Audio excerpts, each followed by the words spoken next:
Alhamdulillah,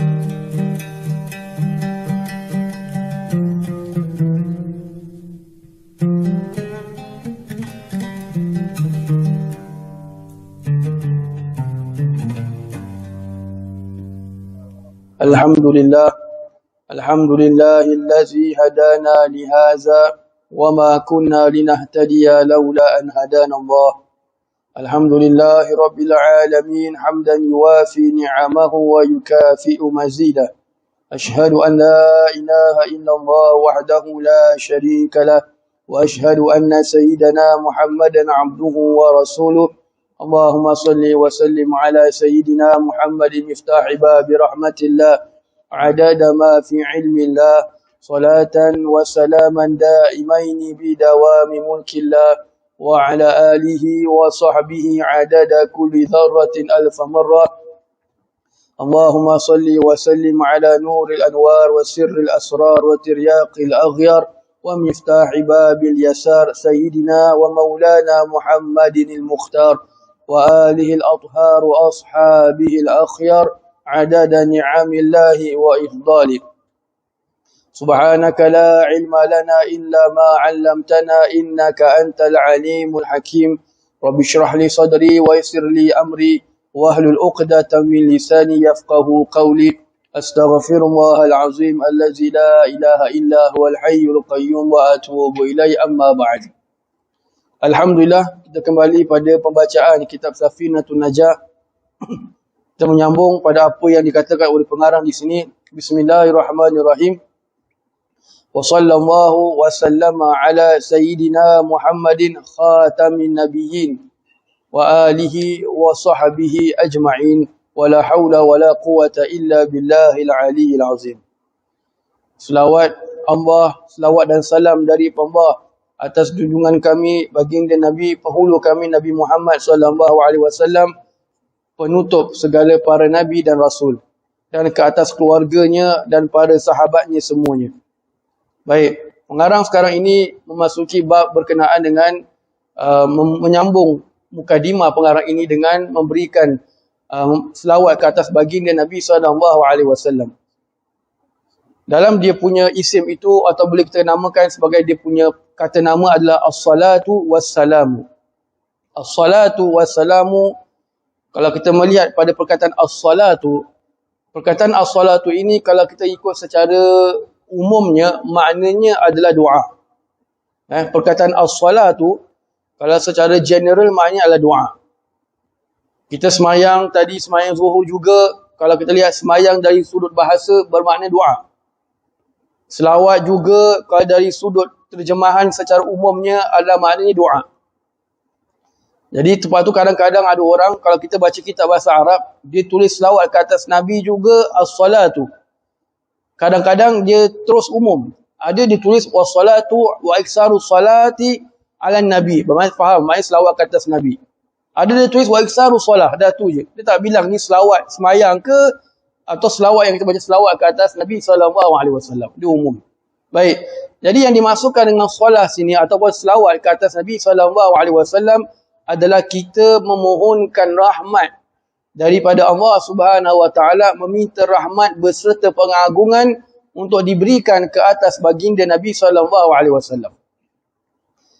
Kalau ikut dalam kitab mengatakan as-salatu minallahi rahmah.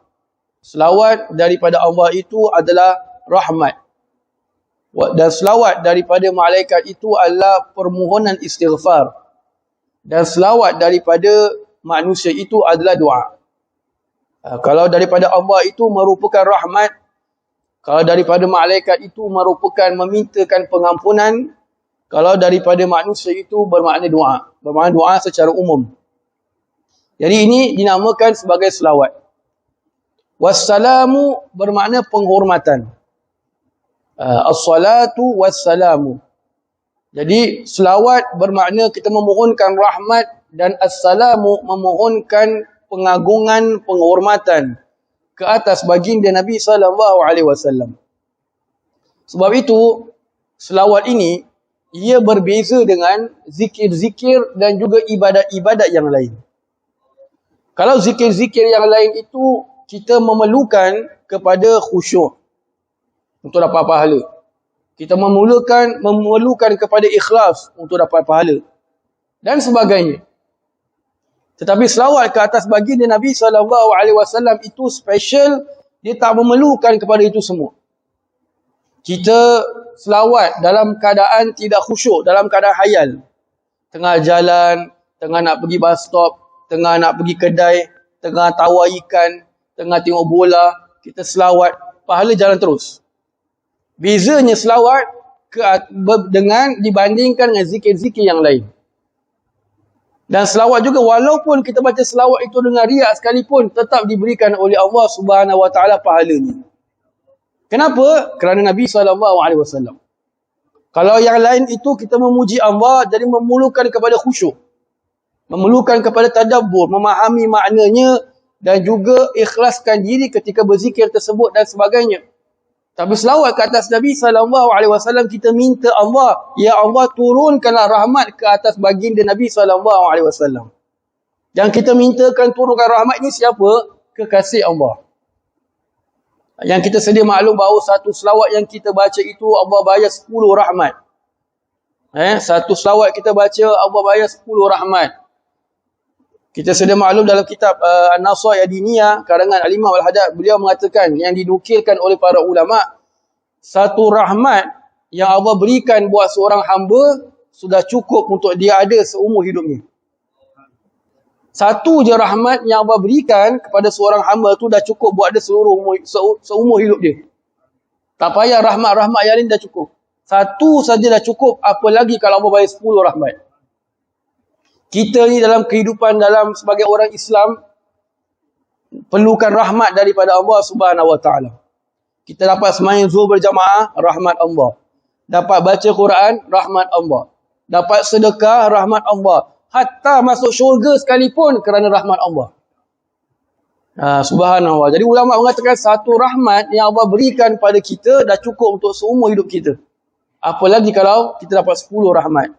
Nabi SAW bersabda dalam sebuah hadis yang maksudnya, barang siapa yang berselawat ke atasku 10 kali waktu pagi dan 10 kali waktu petang, wajabat lahu syafaati, wajib ke atasnya untuk mendapatkan syafaatku.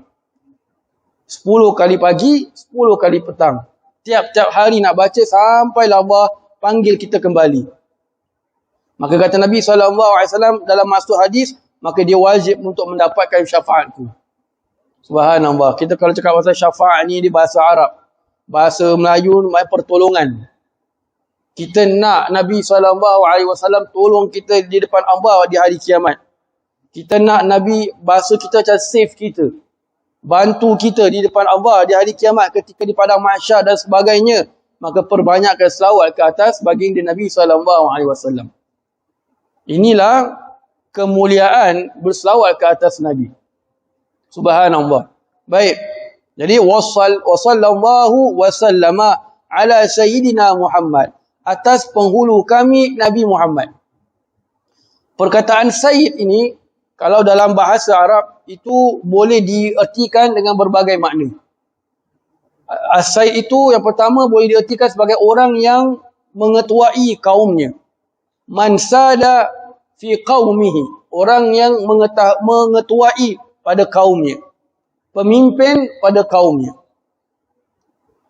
Yang kedua pengertiannya adalah orang yang mempunyai tentera yang ramai di bawah naungannya, tanggungannya. Bermakna jadi ketua perang, panglima perang dan sebagainya. Dia mempunyai tentera yang ramai, dinamakan sayyid.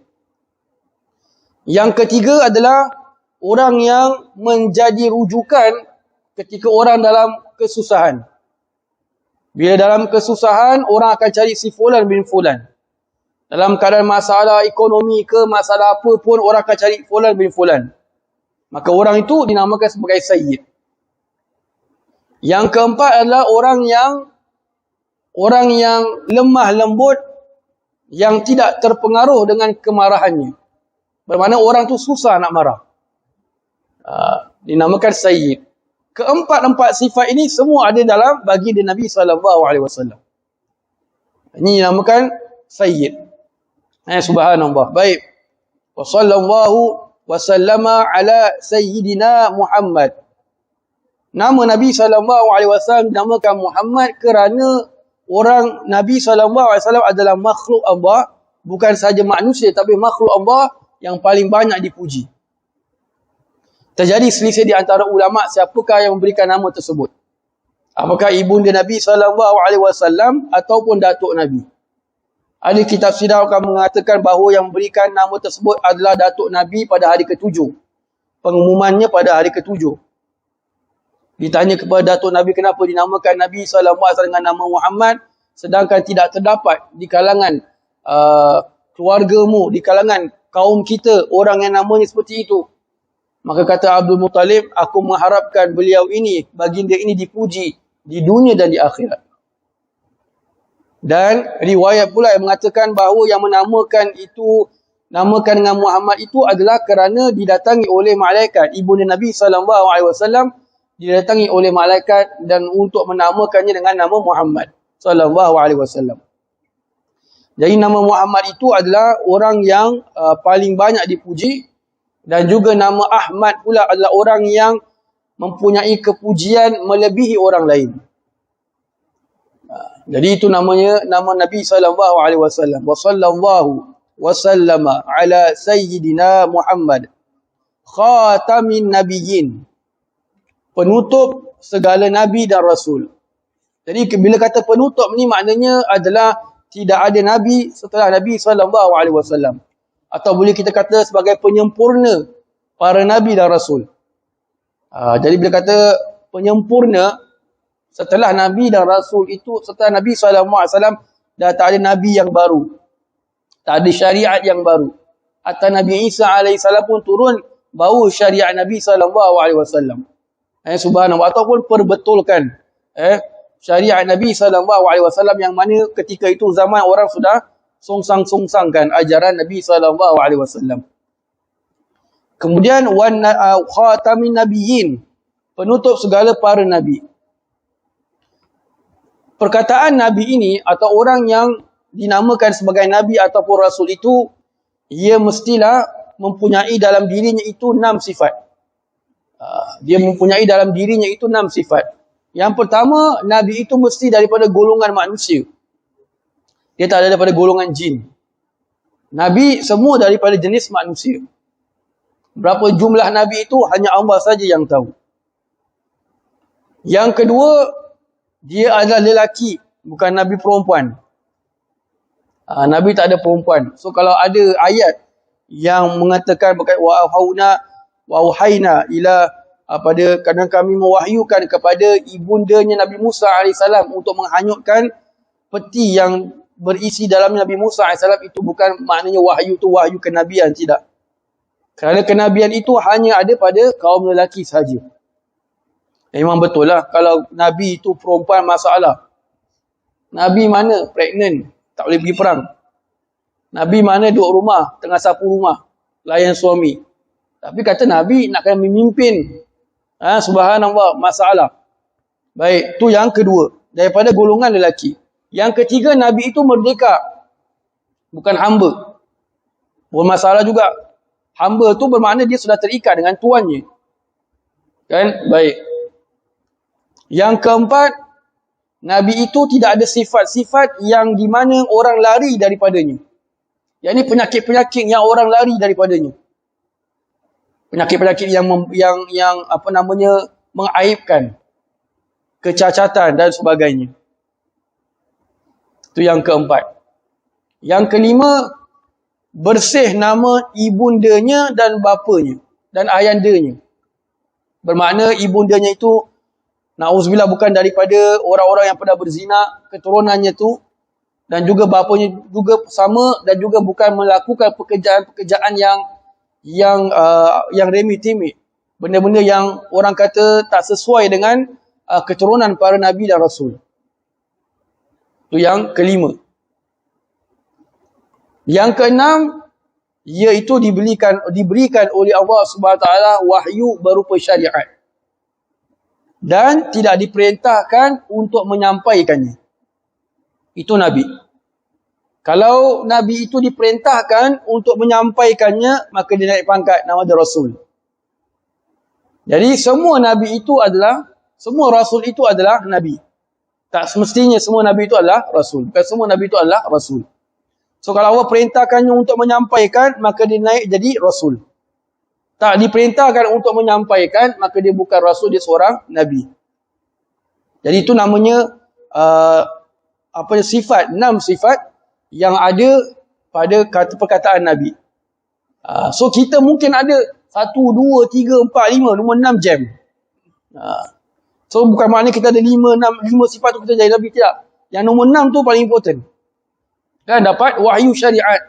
Subhanallah. Memang kata Nabi SAW, mimpi itu adalah 1/70 daripada kenabian. Bukan maknanya orang tu dapat mimpi dia jadi nabi, tak. Subhanallah. Jadi inilah secara ringkas inilah berkenaan dengan terjemahan atau penerangan tentang selawat ke atas baginda Nabi SAW. Wallahu a'lam bishawab. Jadi insya-Allah kita akan sambung pada hari Khamis nanti insya-Allah. Besok mungkin tak dapat diadakan kerana ada urusan. Jadi kita akan sambung kembali pada hari Khamis insya-Allah. Pada surah Al-Asr dan tasbih kafaratul majlis.